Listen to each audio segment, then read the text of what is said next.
Renata. Oke, selebihnya kemana? Mereka dua aja yang tidak hadir. Ada lagi Herman. Siapa lagi? Herman ke? Pasca. Oke lah, tidak apa-apa. Nah, sebelum kita memulai pembelajaran kita, Ibu minta kalian berdoa di dalam hati kalian masing-masing. Sebagai umat yang beragama, sudah pasti kita mengucapkan syukur kita kepada Tuhan. Berdoa kita mulai.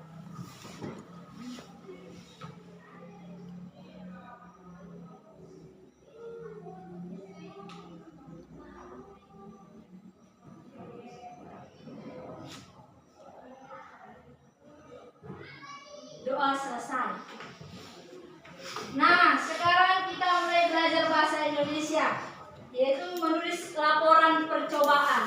Kemarin kita sudah membahas yang namanya mengenai pengertian, ya kan, ciri-ciri, fungsi, struktur dan lain sebagainya.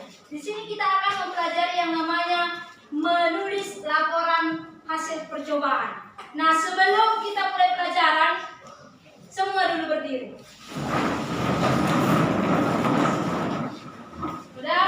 Menari di atas menara. Ingat ya, menara ini di atas seperti ini, menari seperti ini, Marina seperti ini.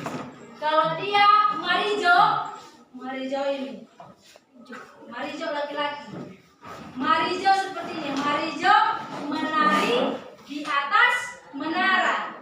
Nah, nanti sengaja ibu salahkan gerakannya. Siapa di sini yang tidak konsentrasi? Berarti ini sudah rawan bencana ngantuk. Udah, kita ulangi. Marina menari di atas. Kita ulangi. 1, 2, go. Marina menari di atas menara. Marijo menari di atas menara. Marina, Marijo menari di atas menara. Marijo menari menara di atas Marina. Kita ulang sekali lagi. Tentang laporan pencobaan atau pengertian, tapi kita bahas dulu mengenai tujuan pembelajaran kita hari ini. Ingat, kita belajar pasti ada tujuannya. Nah, kenapa kita mempelajari topik itu? Pasti ada tujuannya. Oke, kita baca dulu serentak sama-sama ya tujuan pembelajaran. Yang pertama, dua ya. Mampu memahami struktur teks laporan melalui latihan dan membuat teks laporan percobaan. Yang kedua, mampu menyajikan teks laporan percobaan secara jujur dan cermat. Oke, berarti ingat kalian mengerti dan mampu menuliskan, itu artinya. Bahasa sederhananya, kalian memahami, kalian mengerti dan mampu menuliskan. Itu maksudnya. Oke, nah kemudian teks laporan hasil percobaan. Udah, yaitu kita baca lagi sebentar. Dua ya. Teks laporan hasil percobaan adalah sebuah teks non-fiksi atau ilmiah yang memaparkan hasil percobaan atau penelitian yang dapat dipertanggungjawabkan kebenarannya. Siapa yang bisa menyebutkan apa itu struktur dari laporan percobaan? Oke, yang pertama ya, Struktur teks laporan percobaan adalah judul, judul pendahuluan, landasan teori atau kajian pustaka. Landasan teori atau kajian pustaka, hasil dan pembahasan, simpulan dan daftar pusaka. Oke, terima kasih Pak. Nah, saya pertama ini ya. Oke, yang intinya itu bersifat subjektif, faktual dan ilmiah. Berisi tujuan prosedur, alat dan bahan serta data hasil percobaan. Oke, itu coba tangan dulu. Nah, yang kita akan lakukan sekarang ini yaitu menulis laporan percobaan. Nah, kita di sini menguji kadar vitamin C pada minuman. Kenapa menggunakan betadine? Kenapa harus betadine? Oke. Nah, sebelumnya kita uji dulu. Sebelum kalian menguji, ibu dulu membuat ini air. Ya, kemudian kita buat dulu betadine di dalam air tersebut. Siapa yang punya betadine? Yang udah terbuka? Yang dulu dulu. Ini iklan nanti. Oke, kita teteskan dulu betadine ke dalam air tadi.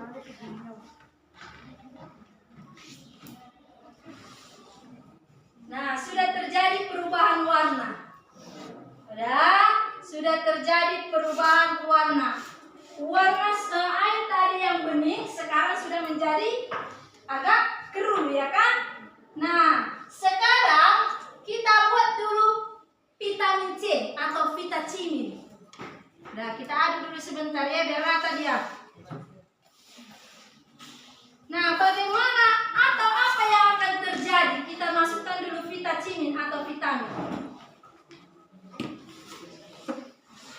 Udah, kita aduk sebentar dulu dia.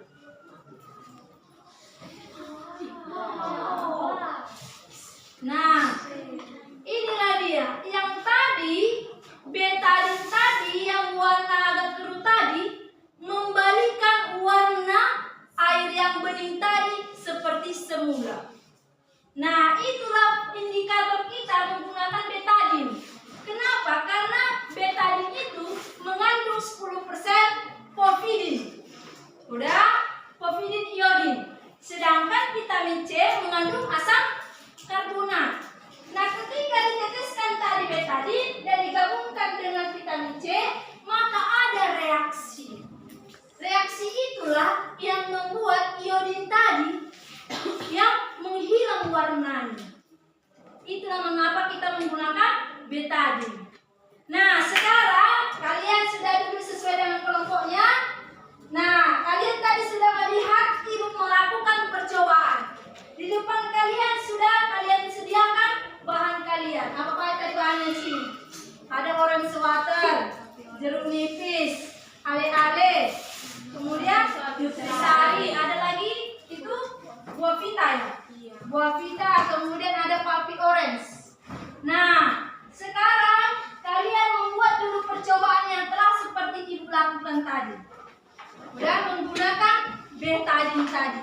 Nah, setelah kalian nanti melakukan percobaan, ibu akan membagikan nanti RKPL kepada kalian. Ini, disinilah nanti akan kalian tulis bagaimana langkah-langkah, kemudian hasil dari percobaan kalian. Nanti kalian tulis di sini dan setiap kelompok akan memaparkannya ke depan. Paham? Sampai di sini ada pertanyaan? Ada pertanyaan? Tapi ada pertanyaan? Tidak, Ibu. Oke. Dalam percobaan tes tadi Oke, iya. Terima kasih buat pertanyaannya, Bu.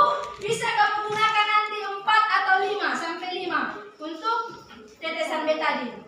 Nah, jika masih kurang nampak warnanya, kurang yakin kamu tambahin lagi 2 tetes boleh. Ya kan? Tapi nanti sesuaikan dengan ukuran minuman. Kalau kamu buat tadi misalnya minuman segini, bisa kamu buat dia sampai 7 tetes. Tapi kalau dia hanya segini, buat sampai 5 tetes saja ya. Oke, udah, silakan bereksperimen, silakan juga berdiskusi. Bisa bagikan tugasmu kepada kelompok masing-masing. Setiap kelompok atau setiap ketua mohon untuk membagikan tugas kepada kawannya dan mengkoordinir temannya. Silakan mulai.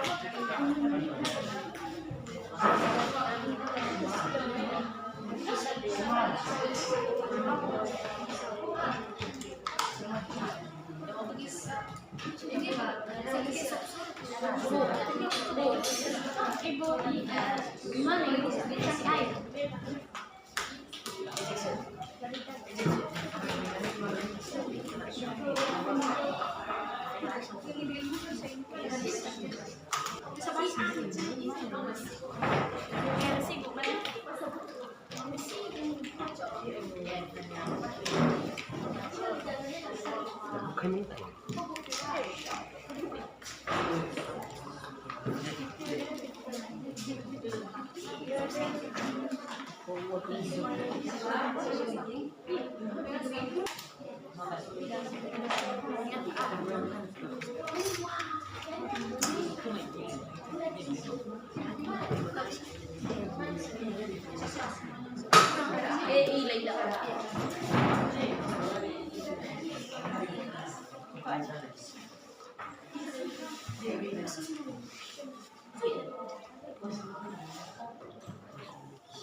Saya tunjuk dari kelompok berapa? Kelompok 2. Nanti kelompok 2 silakan maju.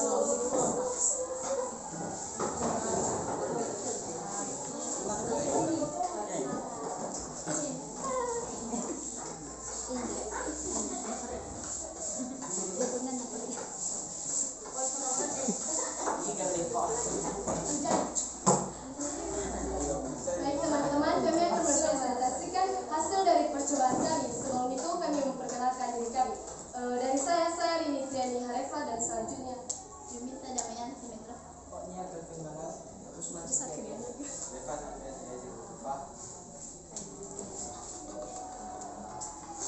Baik teman-teman, yang kami presentasikan yang pertama adalah jeruk nipis. Nah, jeruk nipis yang pertama-tama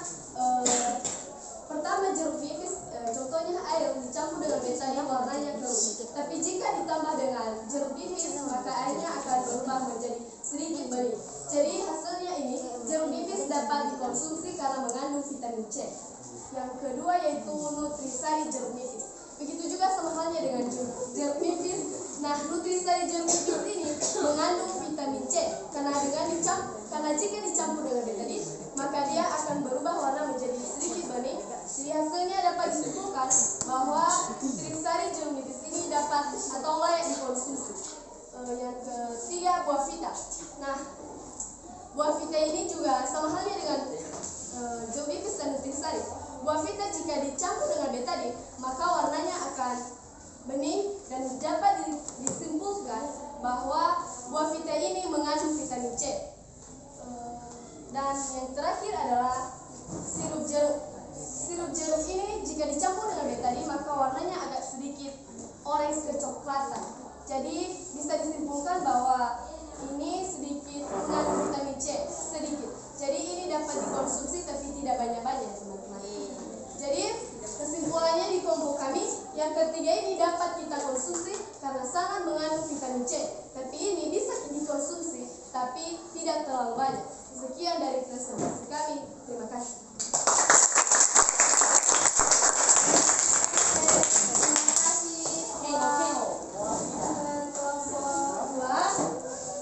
Nah, sekarang kalian sudah membuat eksperimen dan sudah menuliskannya di dalam selembar kertas atau di dalam KKPD. Nah, sekarang menurut kalian lah dulu, udah, apalah yang menjadi kesimpulan buat mata pelajaran kita hari ini? Siapa yang bisa? Kesimpulan yang telah kita ambil dalam pembelajaran kita hari ini yaitu kita dapat mengetahui berbagai kadar vitamin C yang telah kita uji melalui pembelajaran ini, dan kita dapat mengetahui apa minuman yang layak kita minum dan yang tidak dapat kita konsumsi terus-terusan. Terima kasih. Oke, eksperimen. Sekarang untuk materi. Nah, kalian kan sudah bereksperimen langsung. Otomatis kan sudah lebih memudahkan kan untuk menulis kan? Menulis teks laporan hasil percobaan dibandingkan kalau hanya melihat video.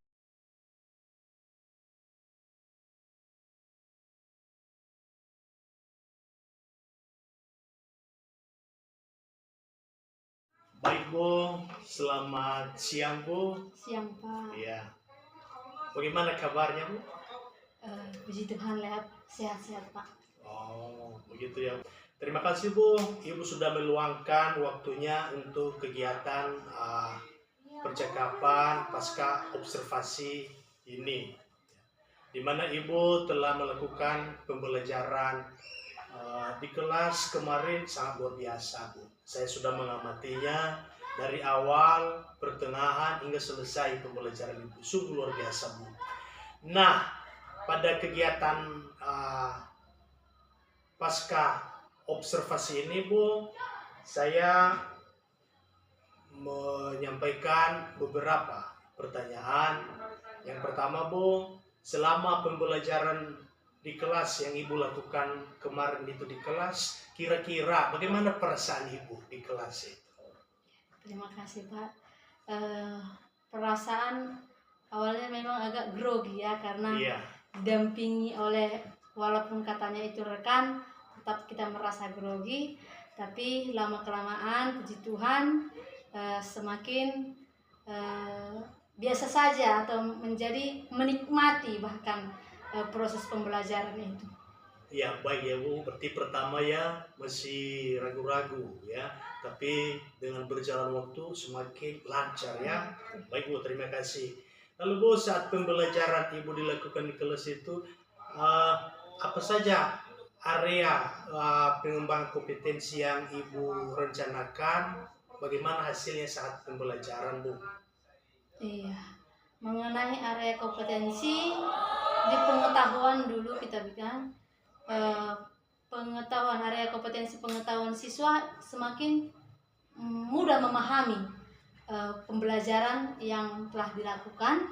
Sedangkan di area keterampilan mereka selain bisa memahami, mereka juga bisa menuliskan teks laporan hasil percobaan yang dimana mereka sudah melakukan eksperimen, dan dengan gamblangnya atau dengan mudahnya mereka bisa memaparkan laporan mereka dan mempresentasikannya di depan teman-temannya. Iya Bu, benar itu ya. Peserta didik kemarin itu mereka berani ya mengungkapkan hasil dari diskusi kelompok mereka. Lalu Bu, bagaimana pengamatan Ibu keberhasilan area pengembangan yang telah Ibu lakukan pada proses pembelajaran di kelas itu? Keberhasilannya puji Tuhan, pembelajaran itu berjalan dengan lancar dari awal, pertengahan hingga akhir, atau bisa dikatakan berhasil. Ya baik, ya.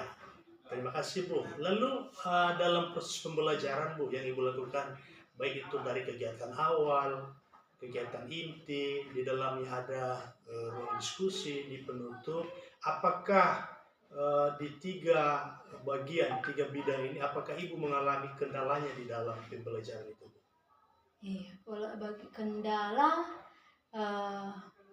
untuk tahapnya mungkin tidak, tapi paling kendalanya itu masih ada beberapa, tapi tidak banyak, masih beberapa siswa bisa dibilang 1, 2, 3 orang itu yang masih pasif, belum terlalu aktif, dia masih menunggu hasil dari teman-temannya, jadi dia tidak mau atau berinteraksi langsung dengan teman-temannya. Oh, begitu ya, berarti ada beberapa peserta didik yang masih pasif dia Iya. ya, belum berani ya Iya. mengungkapkan ide gagasannya Betul. ya. Lalu Bu, dengan kendala ini ya beberapa orang siswa, lalu bagaimana cara Ibu ya menghadapi kendala-kendala ini pada pembelajaran ke depannya?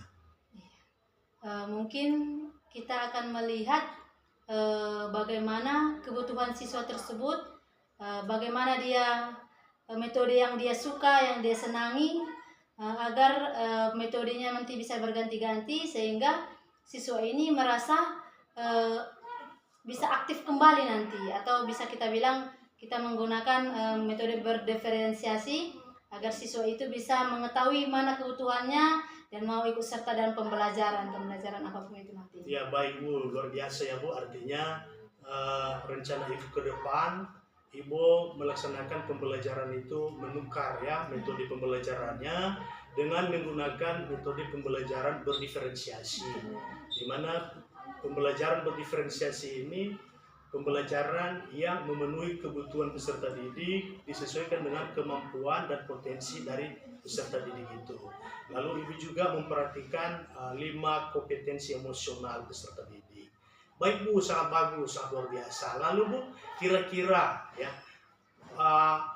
bagaimana ya, kapan rencana Ibu memperbaiki rencana-rencana yang Ibu hadapi selama ini? Rencananya mungkin kita akan tindak lanjuti selangsung. Kita akan upayakan untuk melaksanakannya langsung di minggu depan, agar apa kendala-kendala yang saya alami yang kemarin bisa diperbaiki di pertemuan kami nanti yang selanjutnya itu di minggu depan.